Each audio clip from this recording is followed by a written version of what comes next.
কৃষ্ণ কৃষ্ণ শুধু শ্রী কৃষ্ণ।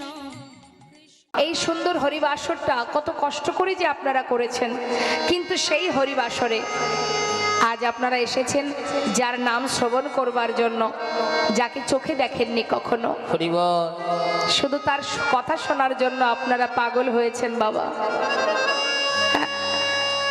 শুধু তার কথা শোনার জন্য সবাই সবার ঘর ছেড়ে এই রাত্রিবেলা আপন আপন সংসার ছেড়ে, আত্মীয় স্বজন, ছেলে মেয়ে, স্ত্রী, স্বামী, যে যার মতো সবাই ত্যাগ করে সবাই আপনারা ছুটে এসেছেন কৃষ্ণ কথা, হরি কথা শ্রবণ করবার জন্য। একমাত্র ভালোবাসা না থাকলে, তার প্রতি যদি ভালোবাসা না থাকে, কখনো কোনো দিন সে এখানে এসে 5 মিনিট দাঁড়াতে পারবে না বাবা। কোন নাস্তিক ব্যক্তি, পাষণ্ড ব্যক্তি যে ভগবানকে ভালোবাসে না, বাহির জগৎ থেকে আমরা ভাবি সে ভালোবাসে না, কিন্তু সে এখানে এসেছে কেন? ভগবান তাকে টেনেছে। তার হৃদয়ের কোনো না কোনো কোণে কৃষ্ণের প্রতি, ভগবানের প্রতি এতটুকু ভক্তি প্রেম থাকলেও আছে, না হলে সে কখনো এখানে এসে দাঁড়াতে পারবে না। ভালোবাসা ছাড়া কি আর হয় গো মা? তাহলে যাকে চোখে দেখেননি তার কথা শোনার জন্য সবাই এমন পাগলের ন্যায় অধীর আগ্রহ নিয়ে বসে আছেন কৃষ্ণ নাম শ্রবণ করবার জন্য। বল, আর যদি সাক্ষাৎ তাকে একবার চোখে দেখা যায়, যদি কেউ তাকে একবার দেখতে পায়, হরি বল হরি বল, সে কি আর ঘরে ফিরতে পারবে বাবা? যার কথা শোনার জন্য পাগল, যদি তাকে সাক্ষাৎ দর্শন পাওয়া যায়। আজ নদিয়া নাগরীর মনে কত আনন্দ, সুরধনির তীরে গৌর হরি হরি নাম যজ্ঞ করবে, আমরা সবাই যাব সেই যজ্ঞে। নদীবাসী আনন্দ ধরছে না, সাধু গুরু বৈষ্ণব তারা পাগলের ন্যায়, গৌর দর্শনের ন্যায় ছুটতে ছুটতে যাচ্ছে। মহাজন বললেন, দেখো দেখো, নিমন্ত্রণের পত্র পাইয়া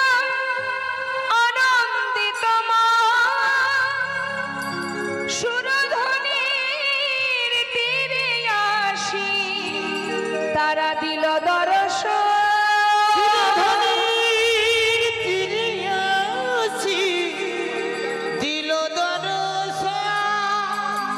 বৃন্দাবন ধাম, আচ্ছা জপে যা রাধে রাধে। হাতে তালি দিয়ে সবাই মিলে, হ্যাঁ, এক তালে তালে।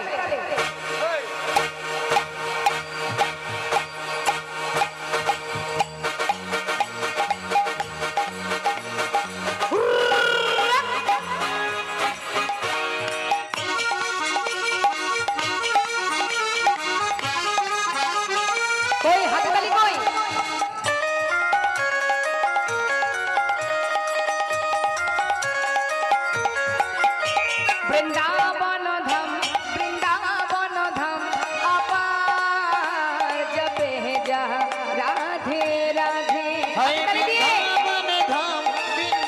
আপনাদের হাতগুলো সব পকেটে কেন? একবার সবাই মিলে জপে যা রাধে রাধে, ভজে যা রাধে রাধে, জপে যা রাধে রাধে, ভজে যা রাধে রাধে। কি মন খারাপ নাকি? মন খারাপ? তাহলে হাতগুলো সব যে যার মতো গুটিয়ে রেখেছে। ঠান্ডার জন্য। ঠান্ডা তো লাগবে, কাজ না করলে ঠান্ডা তো লাগবে, একটু কর্ম করলে দেখবেন আর ঠান্ডা কিছু করতে পারবে না। হ্যাঁ, কই দেখি কার কার হাত আছে একটু দেখি। ভগবান দিয়েছে হাত, ভগবান দিয়েছে, ঠিক আছে। যার নেই সে জানে না থাকার জ্বালা। তো যারা দিয়েছে, যাদের দিয়েছে, তার একবার তুলুন গোবিন্দের জন্য দুহাত তুলে হরিবল হরিবল।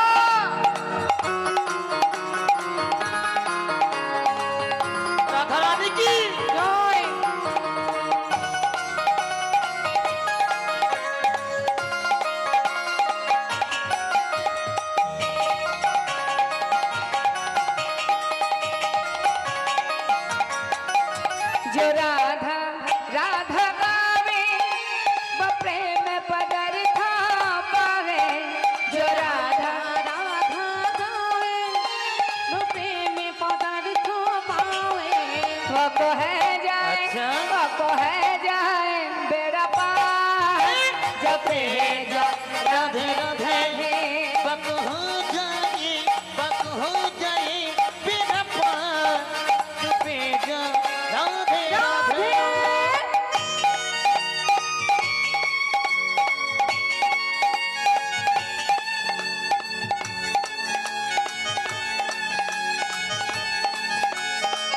राधे राधे हाँ।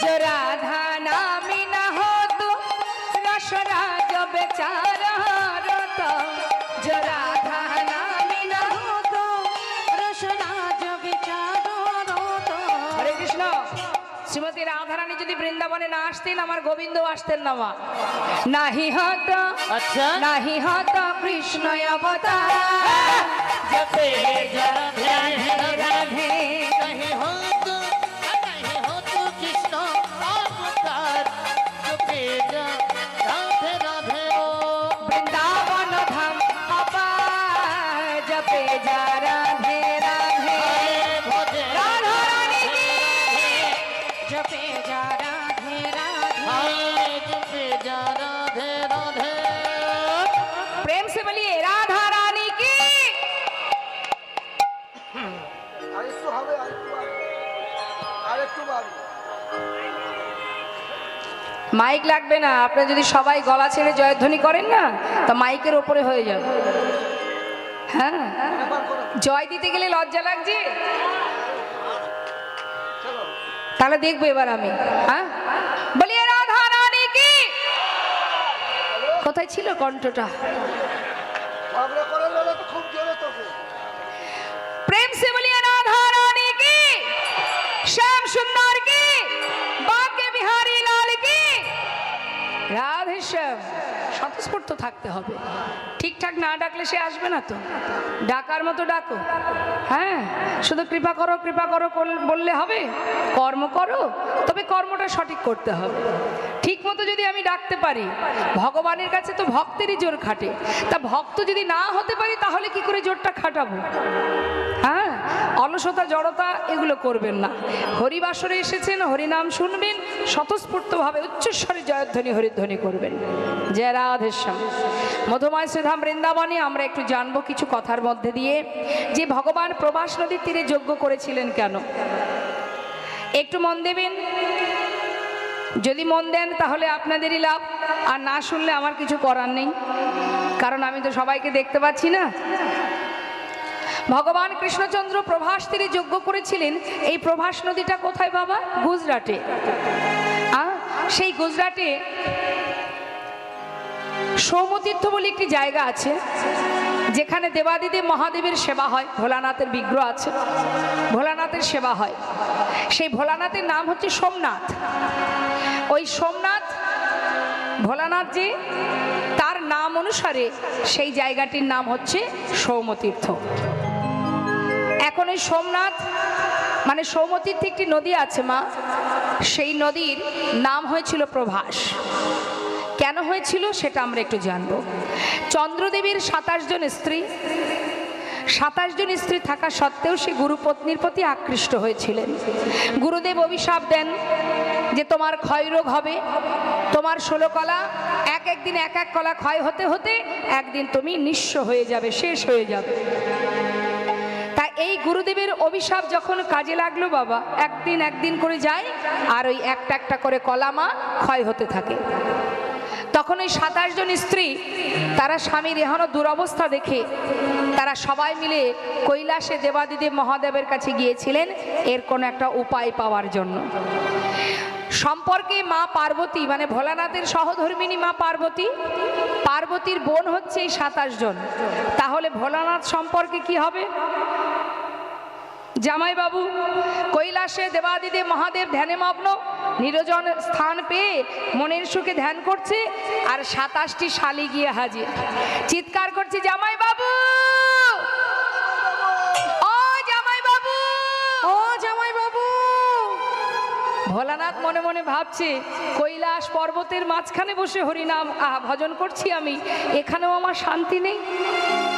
এত সুন্দর নির্জন স্থান, এই নির্জন জায়গায় বসে বসে ভাবলাম কেউ নেই, কেউ আসবে না, বেশ সাধনায় মগ্ন আমি, সাধনা করতে এত সুন্দর পরিবেশে বসে সাধনা করছি, শান্তি নেই, সেখানেও শান্তি নেই। কারা এসে আবার জামাইবাবু বলে ডাকছে, এত শালি আছে জানতাম না আমি। হ্যাঁ, তা কি বিপদ? নিশ্চয় কোনো বিপদ, যার কারণে শালীরা হাজির হয়েছে। কি হয়েছে বলো? বিপদে পড়েছি, তা তো জানি, তা বিপদটা কি সেটা চটপট বলে দাও। আমার স্বামী, আমাদের স্বামী, সে প্রাণে মরতে বসেছে, তাই তোমার কাছে এসেছি, আমাদের একটা উপায় বলে দাও। কি করব এখন?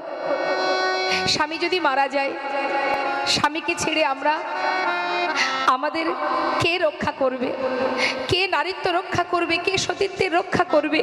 কার আশ্রিত হব আমরা? আমাদের উপায় কি হবে? ভোলানাথ বলছে কথাটা তো মন্দ নয়, কিন্তু কথা হচ্ছে স্বামীর একটি কলাও যদি বেঁচে থাকে, তাহলে আমার মাথায় যে গঙ্গা আছে, এই গঙ্গার মধ্যে রেখে দাও। এই গঙ্গার মধ্যে রেখে দিয়ে তোমরা যে অভিশাপ করেছিল তার কাছে চলে যাও, সেখানে গিয়ে স্বামীর প্রাণ ফিরে পাওয়ার জন্য তার চরণ ধরে কাঁদো, দেখো কোনো উপায় দেয় কিনা। আর আমার মাথায় রেখে দাও কেন? আমার এই যে মাথায় যে গঙ্গা আছে জটার মধ্যে, এই গঙ্গার মধ্যে যদি কাউকে রাখা হয়, তার জীবনে যে অভিশাপই থাকুক না কেন, কোনো অভিশাপই কাজ করবে না। ভালো কথা, যেটাকে বলা হয় অভিশাপ প্রুফ। যেমন আমাদের শীতের বর্ষার দিনে আমরা রেইনকোট পরি না বাবা? হ্যাঁ, রেইনকোট পরি তো, ওয়াটার প্রুফ, ওটা ভিতরে আমাদের শরীরে জল লাগবে না, তাই তো? যা জল সব বাইরে থেকে বেরিয়ে যাবে। তা ঠিক তদ্রূপ ভোলানাথের মাথায় গঙ্গা আছে, সেটা হচ্ছে অভিশাপ প্রুফ, তার মধ্যে রাখলে আর কোনো সমস্যা নেই। এখন স্বামীর একটি কলা ওই ভোলানাথের মাথায় রেখে দিয়ে সকল রমণীরা, সেই 27 জন স্ত্রী চললেন গুরুদেবের কাছে, গুরু বৃহস্পতির কাছে। গুরুদেবের কাছে যেয়ে যখন তারা সবাই কাঁদছে বাবা, গুরুদেবের হৃদয়টা একটু কেঁদে উঠল, সহৃদয় হয়ে বলে উঠল, দেখো আমি বুঝতে পারছি তোমাদের সমস্যা, কিন্তু আমি যেহেতু অভিশাপ দিয়েছি, অভিশাপ তো লাগবেই। কিন্তু গুরুদেব, স্বামী যদি মারা যায় আমরা কোথায় যাব? কে রক্ষা করবে আমাদের? আমাদের তো কোনো অপরাধ নেই, তাহলে আমাদের উপায় কি হবে? তখন গুরুদেব বললেন, দেখো সবই বুঝতে পারছি, কিন্তু উপায় কি? স্বামীর একটি কলাও যদি বেঁচে থাকতো, আমি কোনো না কোনো উপায় তোমাদের দিতাম, আর তো কিছু করার নেই। গুরুদেব আপনি উপায় তো বলুন, তারপরে যা হবে হবে। ভালো কথা, যদি একটি কলাও বেঁচে থাকে, ওই যে সৌমতীর্থে যে নদী আছে, ওই নদীতে যদি স্নান করাতে পারো, তাহলে তোমার স্বামীর প্রাণ আবার পুনরায় পুণ্যজ্যোতি সে ফিরে পাবে। এই কথা শুনে সবাই মিলে ভোলানাথের মাথা থেকে সেই একটি কলা নিয়ে যখন সেই নদীতে স্নান করালো বাবা, আবার পুনরায় চন্দ্রদেব পূর্ণজ্যোতি ফিরে পেল। তখন সেই চন্দ্রদেব স্বয়ং সেই নদীকে আশীর্বাদ স্বরূপ বলে উঠলেন, ওরে তোর কারণে যখন আমি পুনরায় আবার পূর্ণজ্যোতি পেয়েছি, আজ আমি তোকে আশীর্বাদ করলাম, আমি তোকে নাম দিলাম, তোর নাম প্রভাস। নিতাই গৌর হরি বল। প্রভা যুক্ত আস, পুনরায় আবার তুই আমার জ্যোতি ফিরিয়ে দিয়েছিস, সেই কারণে আমি তোর নাম দিলাম প্রভাস। সেই প্রভাস নদী আবার অভিশপ্ত হয়েছিল বাবা। অভিশাপ দিয়েছিল কে? একজন মুনি, তার পুত্র গিয়েছিলেন তৃষ্ণা নিবারণের জন্য, যার নাম চিত্রাঙ্গদা। সেই চিত্রাঙ্গদা পিপাসা নিবারণের জন্য সেই প্রভাস নদীতে জল পান করতে গিয়ে, আমার শুনছেন তো আপনারা? আমি দেখতে পাচ্ছি মাথাগুলো একবার এদিক আর একবার এদিক হচ্ছে, বেশ, যার যেমন ভাব তার তেমন লাভ। যার যেমন ভাব তার তেমন লাভ। চিত্তটাকে স্থির রাখতে হবে, তবে কিছু পাওয়া যাবে। সিরিয়াল দেখেন নাকি আপনারা? সিরিয়াল দেখে, এদিকে সিরিয়াল হয় বাবা, সিরিয়াল কোথায় হয় না, সব জায়গায় সিরিয়াল আছে। আমার সিরিয়াল কথার অর্থ কি জানেন? সিরিয়াল সিরিয়াল বলে না বাবা, সিরিয়াল সিরিয়াল মানে যা শেষ নেই, সিরিয়াল বাই সিরিয়াল চলতেই থাকবে। এখন মনে করুন বাবা, সংসার জীবনের একটা শেষ সীমানা আছে, সিরিয়ালের কোনো শেষ সীমানা নেই। কেন নেই? একজন যদি 4টে বিয়ে করে, তা সিরিয়াল শেষ হয়? তা সেটা দেখার জন্য আমরা পাগল হয়ে যাই। হ্যাঁ, কি করে কি হলো? সিরিয়াল দেখলে একটা লাভ হবে, এই লাভটা হবে মা। কি করে 4টে বিয়ে হবে, বিয়ে করা যাবে, সে রাস্তা আপনি খুঁজে পাবেন। আর সিরিয়াল দেখার সময় আমাদের কত মনোযোগ থাকে, তাই না? আমাদের দশ ইন্দ্র ষড়রিপু সব সিরিয়ালের মধ্যে চলে যায়। কেউ যদি হাত ধরে টেনেছে বা কেউ যদি কোনো কথা বলেছে, তাকে 10 কথা শুনতেই হয়। কিন্তু কৃষ্ণ নাম শুনতে বসে শুধু সমালোচনা। কার বাড়ির মেয়ে চলে গেল, কার বাড়ির বউ চলে গেল, কে কতটা উন্নতি করতে পারলো, কার কি হলো না, এই আলোচনা। বিশেষ করে মায়েদের দিকে, বাবাদের দিকে নয়। বাবারা পর সমালোচনায় থাকে না। কি গো মা, গল্প করছেন তো? দেখুন, আমিও কিন্তু প্রচুর গল্প জানি, কিন্তু সময়ের কাজ সময়ে করতে হয়। খাওয়ার সময় খাওয়া, ঘুমানোর সময় ঘুমানো, ভজনের সময় ভজন, শ্রবণের সময় শ্রবণ। স্কুলে গিয়ে পড়াশুনো করতে বসেছেন, মাস্টার ঢুকেছে, আপনাকে বোঝাচ্ছে, আপনি যদি গল্প করেন তাহলে কি মার খেতে হবে তো? ঠিক তদ্রূপ এই যে সুন্দর হরিবাসরটা, এখানে যে আসনটা পাতা আছে, এটা শোনার জন্য, গল্প করার জন্য নয়, তাই তো? ভাগ আছে বাবা। আপনি যখন সেবা করবেন, মাঝপথে যদি কেউ আপনার হাত ধরে টেনে তুলে দেয়, রাগ হবে না?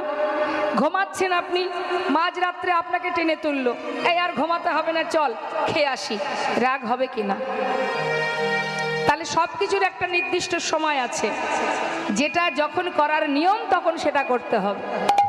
গল্প করার সময় গল্প, কৃষ্ণ নাম শোনার সময় গল্প করা যাবে না, তাহলেই বিপদ। বৈষ্ণব চরণে অপরাধ। আর বৈষ্ণব চরণে অপরাধ করলে একমাত্র বৈষ্ণবই ক্ষমা করতে পারে, স্বয়ং ভগবানও পারে না। নিতাই গৌর হরিবল হরিবল। তাই সাবধান, সাবধান, কথা কেউ বলবেন না, কেমন? তা সেই চিত্রঙ্গদে জল পান করতে গিয়ে যখন কিনা বাবা সেই নদীর ভিতরে এক কুমির সেই শিশুটাকে জলের মধ্যে টেনে নিয়ে খেয়ে ফেলে, সেই খবর অন্যান্য মুনিপুত্ররা তার পিতার কাছে জানায়। সেই মণিবর সন্তান মারা গেছে শুনে পাগলের ন্যায় সেই নদীর ধারে এসে তাকে অভিশাপ করেছিল, ওরে প্রভাস, তুই এত বড় ক্ষতি করলি, আমার সন্তানকে প্রাণে মেরেছিস, আমি তোকে অভিশাপ দিলাম, তোর বক্ষের জল শুকিয়ে তোর বক্ষের উপরে দিয়ে সকলে জীব হেঁটে যাবে, মল মূত্র ত্যাগ করবে, প্রখর রৌদ্রের তাপে শুকনো হয়ে যাবে তুই। যখন অভিশাপ দিতে শুরু করেছে, তখন স্বয়ং প্রভাস নিজে করজোড়ে বলে উঠলেন, হে মণিবর, আমাকে অভিশাপ দেবেন না, আমার কি অপরাধ? যদি আপনার সন্তান মারা যেয়ে থাকে, সে তো আমার বক্ষে যে কুমির, সে আপনার সন্তানকে প্রাণে মেরেছে, আমার তো কোনো অপরাধ নেই, আপনি আমাকে এত বড় অভিশাপ দেবেন না, আপনি আমাকে মুক্তি দিন, এই বিপদ থেকে, এই অভিশাপ থেকে আমাকে মুক্তি দিন। তখন সেই মণি বলেছিল, তবে শোন, সত্যি তো তোর তো কোনো দোষ নেই, তোর পক্ষে যে কুমির বাস করে সে আমার সন্তানকে মেরেছে, তাই অভিশাপ যখন আমি দিলাম, অভিশাপ তো লাগবেই, তাহলে আমি আশীর্বাদও করে গেলাম, যেদিন তোর এই বক্ষ থেকে জল নিয়ে অনাদির আদি গোবিন্দ শ্রীমতী রাধারানীর চরণ ধৌত করবে, সেই দিনে তুই মুক্তি পাবিনি। তাই গৌর হরিবল হরিবল। সেই কারণে বাবা প্রভাস নদীর অভিশাপ থেকে মুক্তি দেবার জন্যই ওই প্রভাস নদীর তীরে প্রভু যজ্ঞ করেছিলেন। শুধু এটাই কারণ নয় মা, কারণ আরো অনেক ছিল। কুরুক্ষেত্রের যুদ্ধের পর হস্তিনাপুরে রাজা হয়েছিল ধর্মরাজ যুধিষ্ঠির। ধর্মরাজ যুধিষ্ঠির যখন রাজা হয় বাবা, ভগবান কৃষ্ণচন্দ্র তিনি রথের উপরে বসে কুন্তী পিসিমাকে ডাকছে, পিসিমা, ও পিসিমা, এদিকে এসো। দেখো পিসিমা, সারা জীবন তুমি অনেক কষ্ট করেছো, তোমার 5 পুত্রকে নিয়ে তুমি বনে বনে জীবনে কাটিয়েছো, এত কষ্টের পর জীবনে এত লড়াই, এত যুদ্ধ, সব কিছু অতিক্রম করে আজ তুমি জয়ী, তোমার পুত্র হস্তিনাপুরের রাজা, তুমি রাজমাতা হয়েছ পিসিমা, জীবনের সকল দুঃখ কষ্ট যন্ত্রণা তোমার দূর হয়ে গেছে পিসিমা, তাই এবার আমাকে বিদায় দাও। আমি চলে যাই। কুন্তী পিসিমা দাঁড়িয়ে মনে মনে চিন্তা করছে, মা কৃষ্ণ যখনই আমাকে ছেড়ে ঘরে যায়, যাবার সময় বলে পিসিমা আমি আসি, কিন্তু আজ বলছে আমি যাই। তার মানে যাই কথার অর্থ কি, বাড়ির কোনো ব্যক্তি যদি বেরোনোর সময় মুখে ভুল করে বলে আমি যাই, দেখবেন গুরুজনরা বলে যাই কথাটা বলিস না, বল আসি। তার মানে যাই কথার অর্থ চলে গেলে আর আসবে না। সব জায়গায় আসি বলবেন বাবা, ডাক্তারখানায় গিয়ে যেন কখনো বলবেন না ডাক্তারবাবু আসি। হরি বল। তাহলে আবার যেতে হবে। থামা। কুন্তী পিসিমা দাঁড়িয়ে আছে। কৃষ্ণ বলে উঠলেন, পিসিমা যাওয়ার সময় তোমায় বর দিয়ে যাব, বলো তুমি কি বর চাও। কুন্তী পিসিমা মনে মনে চিন্তা করলেন, কৃষ্ণ যখন চলেই যাচ্ছে, তাকে ধরার মতো ভজন তো আর আমার নেই, তাকে ধরে রাখার ক্ষমতা আমার নেই।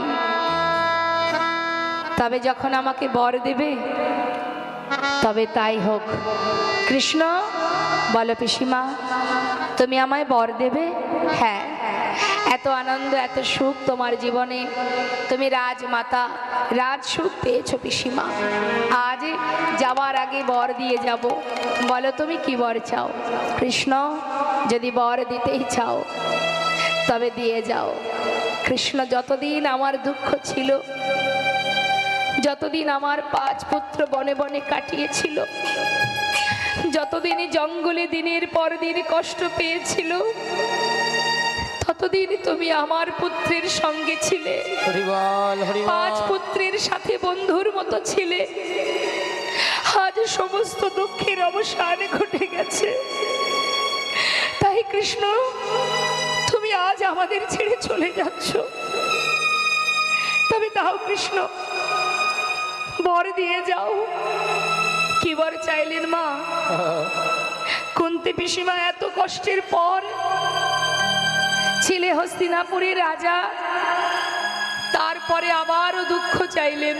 কৃষ্ণ যদি বর দেবে তবে এই বর দিয়ে যাও। আর যে কদিন এই ধরাতে বেঁচে থাকবো, যে কটা দিন এই পৃথিবীতে বেঁচে আছি, আর যত দুঃখ আছে, কষ্ট আছে, যন্ত্রণা আছে, বেদনা আছে, সবটুকু তুমি আমায় দিয়ে যাও। হরি বল। দাও কৃষ্ণ দাও। যে কষ্ট পেলে, যে দুঃখ পেলে, যে যন্ত্রণা পেলে, সারা জীবন তোমাকে কাছে পাওয়া যায়। হরি বল, হরি বল। কৃষ্ণ সে সুখ তো আমি চাই না। যে সুখ পেলে কৃষ্ণ হারা হতে হয়। পাশে দাঁড়িয়ে আছে ভীম। ভীম বলছে, মা সারা জীবন কষ্ট পেলাম, কত কষ্ট করেছি আমরা তোমাকে নিয়ে। এতগুলো দিন পর দাদা সবে মাত্র রাজা হলো, তুমি আবার কেন দুঃখ চাইছো মা গো? তোমার কি দুঃখ পেয়ে স্বাদ মেটেনি? মা বলে উঠলেন, ওরে ভীম, দুঃখ ছিল বলেই তো কৃষ্ণ আমাদের সঙ্গে ছিল। আজ দুঃখের অবসান ঘটেছে, তাই কৃষ্ণ চলে যাচ্ছে। বল বাবা, একটিবার বল, হাজার দুঃখ পেয়ে কৃষ্ণকে নিজেদের কাছে রাখা ভালো, নাকি সোনার সিংহাসনে পেয়ে কৃষ্ণকে হারানো ভালো? চাই না আমি সেই সিংহাসন, চাই না আমি সে সুখ, যে সুখ পেলে কৃষ্ণ হারা হতে হয়। যদি সিংহাসন ছেড়ে নেমে আয়, যে সিংহাসনে বসলে চিরতরে কৃষ্ণ হারা হতে হয়, সে সিংহাসন আমি চাই না। নেমে আয়, নেমে আয় বাবা, নেমে আয়। হরি বল। স্বয়ং ভগবান রথ থেকে নেমে কুন্তি পিসিমার কাছে এসে পিসিমাকে জড়িয়ে ধরেছে। পিসিমা, আমায় তুমি ক্ষমা করো পিসিমা,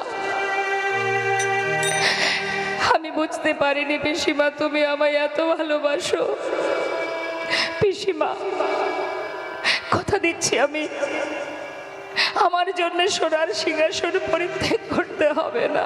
হরি বল। পিসিমা, যখনই তুমি আমায় স্মরণ করবে আমি তোমার কাছে এসে দেখা দেব। কুন্তি পিসিমাকে সান্ত্বনা দিয়ে ভগবান কৃষ্ণচন্দ্র রথে বসে চলে যাচ্ছে। হঠাৎ আর এক মা চিৎকার করে উঠলেন, মাধব, মাধব, একটু দাঁড়াও মাধব, একটু দাঁড়াও, একটিবার চেয়ে দেখো আমি কে। চিনতে পারছো তুমি? ভালো করে চেয়ে দেখো আমি কে। এক নয়, দুই নয়, শত কোটি সন্তান, শত সন্তানের প্রাণ হারিয়েছি, শত পুত্র আমায় ছেড়ে চলে গেছে। চেয়ে দেখো আমার পানে, ভালো করে চেয়ে দেখো মাধব। একটা নয়, দুটো নয়, শত পুত্র হারা জননী আমি। শুনে রাখো মাধব, আজ তোমার জন্য এখনো অবস্থা আমার। সন্তান হারা জননী আমি, পাগলের ন্যায় পথে পথে ঘুরছি আমি। মাধব, তোমার জন্য আজ আমি সন্তান হারা হয়েছি। বংশে একটি বাতি দেওয়ার মতো পুত্র তুমি রাখনি। শোনো মাধব, আজ আমি তোমায় অভিশাপ দেব। তুমি যদি না চাইতে এই যুদ্ধ হতো না। তুমি যদি না চাইতে আজ আমি সন্তান হারা হতাম না। মাধব, আমি তোমায় অভিশাপ দিলাম, আমি তোমার অভিশাপ দিলাম। যেমন তুমি আমার কুরু বংশ ধ্বংস করেছো, তেমন তোমার যদু বংশ ধ্বংস হয়ে যাবে। একটা দ্বীপও বেঁচে থাকবে না। আরো বলি শোনো, তোমারও মৃত্যু হবে। নিম্ন বৃক্ষের ডালে তুমি বসে থাকবে, বেদের হাতে তোমার মৃত্যু হবে। আমি সুবল কন্যা, অভিশাপ ব্যর্থ হবে না। সমস্ত রাজসভার প্রত্যেকে এসে মাতা গান্ধারীকে জড়িয়ে ধরে বলছে, মা হরি বল, হরি বল। তুমি অভিশাপ ফিরিয়ে নাও মা, এই অভিশাপ করো না, অভিশাপ ফিরিয়ে নাও। ভগবান কৃষ্ণচন্দ্র বললেন, শান্ত হও। মা তো কোনো ভুল কিছু বলেনি, ঠিকই তো বলেছে। তোমরা কেউ বাধা দিও না। শুনে রাখো, কুরুক্ষেত্রের যুদ্ধে জয়ের আনন্দ যেমন আমি পেয়েছি, তেমন পরাজয়ের যন্ত্রণাগুলো আমি পেয়েছি। সকল মায়ের আশীর্বাদ যেমন আমি পেয়েছি, তেমন সকল মায়ের অভিশাপও আমি মাথায় নিতে চাই। তোমরা বাধা দিও না। ছুটে এসে মাতা গান্ধারীর কাছে এসে করজোড়ে বলে উঠলেন, মা, মাগো, তোমার কথাই সত্য হবে মা। আমি তোমার এই কথা শিরোধার্য করলাম। ধ্বংস হবে মা, তোমার বাক্যই সত্য হবে। বাবা, সেই 56 কোটি যদুবংশ মা, তারা শিশুকাল পার করে যখন পরিপূর্ণ যৌবন বয়স হলো তাদের, তখন তারা গুরুজনকে সম্মান করে না, শ্রদ্ধা ভক্তি করে না। এতটাই উদ্ধত্ত ছিল, এতটাই দুষ্টু ছিল সেই 56 কোটি যদুবংশের সন্তান। আর সেই সন্তানেদের মধ্যে একটি সন্তান ছিল অনেকটা মেয়েদের মতো দেখতে, যার নাম ছিল শাম্ভ। মেয়েদের মতো দেখতে বলে তার শরীরে একটি কাপড় পরিয়ে পেটের উপরে একটা কড়া বেঁধে জঙ্গলে মুনি ঋষিদের কাছে নিয়ে গিয়ে জিজ্ঞাসা করছে, ও ঋষিবর, ও মুনিবর, তোমরা বলতে পারো এর গর্ভে কে জন্ম নেবে? এখন যুগ যুগ ধরে সাধনা করছে যারা বাবা, তাদের কিছু কি জানতে বাকি থাকে? মা বলে উঠলেন, বালক, তোমরা এইভাবে বারবার বিরক্ত করো না, তোমরা ঘরে ফিরে যাও। কিন্তু কোনো কথাই শুনছে না। কেন যাব? যুগ যুগ ধরে সাধনা করছো, তোমরা বলতে পারবে না এর গর্ভে কে জন্ম নেবে, নারী না পুরুষ? বারবার বিরক্ত করছে বলে তখন সেই মুনি ঋষি বলে উঠলেন, তবে শোন, এর গর্ভে যে জন্মগ্রহণ করবে তাকে দিয়েই তোদের এই 56 কোটি যদুবংশ ধ্বংস হয়ে যাবে। তারা এই কথা শুনে ঘরে চলে গেল। দেখতে দেখতে সেই যে পেটে কড়াটা বেঁধেছিল বাবা, সেটা ফাল হয়ে প্রসবিত হলো। সেই ফাল নিয়ে যখন ভগবানের কাছে গেল, ভগবান দেখেই চিনতে পারলেন, তিনি সব কথা তার মনে পড়ে গেল। তিনি বলে উঠলেন, বালক, এক কাজ করো, এই ফালটা নিয়ে প্রভাস নদীর তীরে যে পাথর আছে, ওই পাথরে এটাকে ঘষে ঘষে শেষ করে দাও। সমস্ত বালকরা ছুটে গেল প্রভাস নদীর তীরে। সেখানে যে পাথর, সেই পাথরে ফালটা ঘষতে শুরু করলো। যত ঘষছে তত ফেনা বাহির হচ্ছে, আর ওই ফেনাগুলো সব নদীর ধার দিয়ে দিয়ে যাচ্ছে। একটা করে নল খাগড়ার গাছ তৈরি হচ্ছে, ওই ফেনা দিয়ে নল খাগড়ার গাছ তৈরি হচ্ছে। এইভাবে ঘষতে ঘষতে যখন বাবার এতটুকু বাকি আছে, তখন মনে মনে চিন্তা করছে ছোট ছোট বালকরা যে এইগুলো এটুকু দিয়ে আর কি বা হবে, তাই সেটাকে তারা জলের মধ্যে ফেলে দিল। আর জলের মধ্যে যখন ফালটা ফেলে দিয়েছে, ওই জলের ভিতরে ছিল একটি মাছ, রাঘব বোয়াল। সে কি করেছে, সেই ফালটাকে গিলে ফেলেছে। এদিকে ধীবরেরা মাছ ধরতে গিয়ে সেই জালের মধ্যে মাছটাকে পেয়েছে, তীরে তুলে সেটাকে কর্তন করা মাত্রই পেটের থেকে ফালটা আবার বাইরে বেরিয়ে এসেছে। সেই ফালটা নিয়ে ধীবরেরা কি করবে? ধীবরেরা সেই ফালটা নিয়ে জঙ্গলের মধ্যে ফেলে দিল। আর সেই ফালটা কুড়িয়ে পেল জরা নামের এক ব্যাধ। এই জরাকে মা, এ হচ্ছে বালিপুত্র অঙ্গদ। যখন প্রভু রামচন্দ্র মা সীতাকে উদ্ধার করার জন্য বালিকে পিছন থেকে তীর মেরে হত্যা করেছিল, তখন অঙ্গদ জানতো না যে তার পিতাকে কে হত্যা করেছে। কিন্তু অঙ্গদ প্রভু রামচন্দ্রকে বিভিন্নভাবে সহযোগিতা করেছিলেন মা সীতাকে উদ্ধার করার জন্য। তাই প্রভু রামচন্দ্র খুশি হয়ে বলেছিল, অঙ্গদ, তুমি যেভাবে আমাকে সহযোগিতা করেছো, তোমার সেবায় আমি খুশি, তাই আমি তোমাকে বর দিয়ে যাব। বলো তুমি কি বর চাও? তখন সেই অঙ্গদ বলেছিল, দয়াময়, যদি তুমি বর দেবে তবে এই বর দাও যে আমার পিতাকে বিনা যুদ্ধে বিনা কারণে পিছন থেকে তীর মেরে হত্যা করেছিল, আমিও সেই ব্যক্তিকে তীর মেরে হত্যা করতে চাইনি। তাই গৌর হরি বল। ভগবান বললেন, তথাস্তু, তোমার মনোবাঞ্ছা পূর্ণ হবে। সেই অঙ্গদই কিন্তু বাবা এই দাপর যুগে জরা নামের ব্যাধ। সে তো পাখি ধরতো বাবা, এখন ওই জঙ্গলের মধ্যে ফালটা পেয়ে মনের আনন্দে তীরের আগায় বিঁধে রেখেছে। কেন? তাহলে পাখি মারতে আরো ভালো হবে। সেই ফাল দিয়েই কিন্তু প্রভুর চরণে মাছরাঙা পাখি ভেবে এই যজ্ঞ সম্পন্ন হবার পর, প্রভাসের তীরে যজ্ঞ সম্পন্ন হবার পর 56 কোটি যদুবংশ তারা ওই নদীর তীরে, প্রভাস নদীর তীরে, তাদের মধ্যে কথা কাটাকাটি হতে হতে তারপরে হবে মারামারি, আর মারামারি হতে হতে হবে লাঠালাঠি। এখন লাঠি কোথায় পাবে? ওই যে নলখাগড়ার গাছ, যেটাকে যে মারবে সেই ভূমিতে পতিত হবে। আর ভগবান যজ্ঞ সম্পন্ন করে সে নিম্ন বৃক্ষের ডালে বসে চরণটা তার দুলবে, আর চরণটাকে মাছরাঙা পাখি ভেবে এই জরা নামের ব্যাধ যখন তীর ভেদ করবে, ভগবান ভূমিতে পতিত হবে।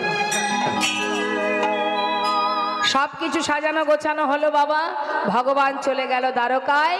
আর বৃন্দাবনের কি অবস্থা আমরা পদাবলী দিয়ে একটু ছোট করে শ্রবণ করব। সেই সঙ্গে একটা কথা বলবো মা, এই সুন্দর হরিবাসর, এদিকে ভগবানের সেবা, নৃসিংহদেবের সেবা, আপনাদের মতো সাধুগুরু বৈষ্ণবের সেবা, এ তো আর কিঞ্চিত ভিক্ষা দ্বারা সম্ভব নয় বাবা, একার দ্বারা সম্ভব নয় মা। তাছাড়া যিনি বিশ্বব্রহ্মাণ্ডের মালিক, তিনি বিশ্বব্রহ্মাণ্ডের মালিক হয়েও ভক্তের কিঞ্চিত ভিক্ষা, ভক্তের দান, ভক্তের ভালোবাসা স্বরূপ যে দান, সেই দান, সেই ভিক্ষা তিনি বড় ভালোবাসেন। আপনি যেটুকু দান করছেন ভগবানের জন্য, মন থেকে দান করছেন, এই যে মন থেকে দান করছেন, আপনি মন থেকে নিবেদন করছেন, সেটাই কিন্তু ভগবান সন্তুষ্ট হন। তাই আপনাদের চরণে আমার নিবেদন, আপনারা ভগবানের সেবার জন্য নিবেদন করুন, যতটুকু আপনাদের সামর্থ্য আপনারা অর্থ দান করুন, ভগবত সেবার তরে দান করছেন। আবারও আপনাদের কাছে আমরা যাব, কমিটির ভক্তগণ, ছোট ছোট ভাইয়েরা আপনাদের কাছে যাচ্ছে। দেখুন কতটা কৃষ্ণ ভক্তি তাদের হৃদয়ে, এইটুকু বয়সে। এই জগতে অনেকেই আছে, অনেক জায়গায় দেখেছি বাবা, হ্যাঁ, ইয়াং ছেলে মেয়েরা তারা কিন্তু এই দিকে আসে না, কিন্তু আপনাদের এই হরিবাসরে আমি দেখতে পাচ্ছি ছোট ছোট ভাইয়েরা, তাদের বয়স খুবই কম, কিন্তু তারা হৃদয় মাঝে কৃষ্ণ ভক্তি নিয়ে তারা কিভাবে এইভাবে বৈষ্ণব সেবা, ভক্ত সেবা, এই সুন্দর হরিবাসরের আয়োজন করছে দিন রাত পরিশ্রম করে। তাই আজও ওরা যাচ্ছে আপনাদের কাছে, আপনারা কিন্তু বঞ্চিত করবেন না।